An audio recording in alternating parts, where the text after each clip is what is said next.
2019 में दिवाली के कुछ दिन बाद ही राजधानी दिल्ली में पॉल्यूशन हॉलिडे हुआ। यह अत्यंत चौंकाने वाली बात थी कि दिल्ली सरकार को पॉल्यूशन के कारण विद्यालय बंद करना पड़ा। कितनी दुखी बात है, ऐसी नौबत आ गई है अपने देश में। पर्यावरणीय प्रदूषण आज के टाइम की सबसे बड़ी प्रॉब्लम है। विज्ञान की अधिकता ने हमारे जीवन को सरल तो बनाया है, साथ ही प्रदूषण बढ़ाने भी योगदान दिया है। मनुष्य ने अपने लाभ के लिए प्रकृति से बहुत छेड़छाड़ किया है। प्रकृति का अपना नियम होता है।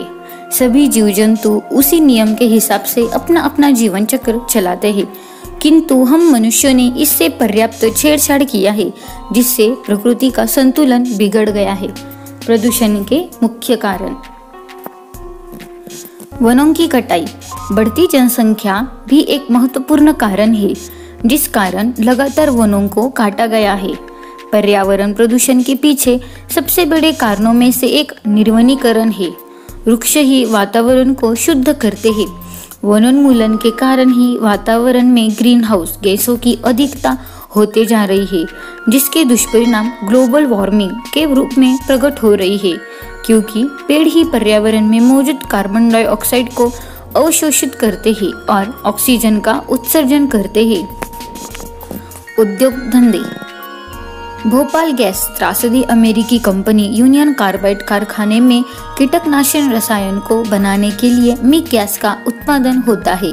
इस गैस संयंत्र के कारखाने में 2-3 दिसंबर 1984 को जहरीली मिग गैस के रिसाव के कारण कुछ ही घंटों में करीबन 2500 लोगों की जान चली गई थी और हजारों घायल हुए थे।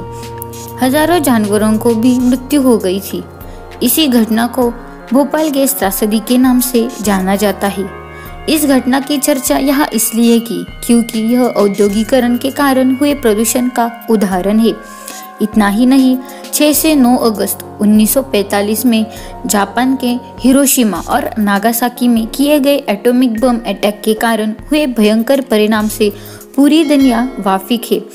इसके कारण हुए वायु प्रदूषण से जापान आज तक उबर नहीं पाया है। अटैक के कारण विनाशकारी गैस संपूर्ण वायुमंडल में से समा गई थी।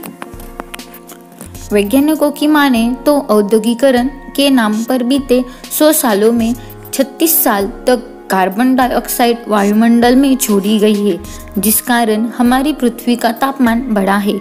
और तो और मौसम में तब्दीलियां भी इसी कारण हो रही है, जैसे अत्यधिक गर्मी, बाढ़, सूखा, अम्लीय वर्षा, बर्फ का पिघलना, समुद्र के जल स्तर में वृद्धि होना आदि। अकेले अमेरिका विश्व का लगभग 21% कार्बन वायुमंडल में उत्सर्जित करता है। निष्कर्ष: बढ़ता प्रदूषण आज समूल विश्व का सरदर्द बन चुका है। प्रदूषण के कारण चीजें दिन प्रतिदिन बद से बदतर होती जा रही है, क्योंकि पूरा विश्व इसके प्रति गंभीर है। लोगों में जागरूकता फैलाने के लिए हर साल पर्यावरण दिवस, जल दिवस, ओजोन दिवस, पृथ्वी दिवस, जैव विविधता दिवस आदि मनाए जाते हैं। समय समय पर पर्यावरण के संरक्षण के लिए स्टॉकहोम सम्मेलन, मटेरियल समझौता आदि होता रहा है। धन्यवाद।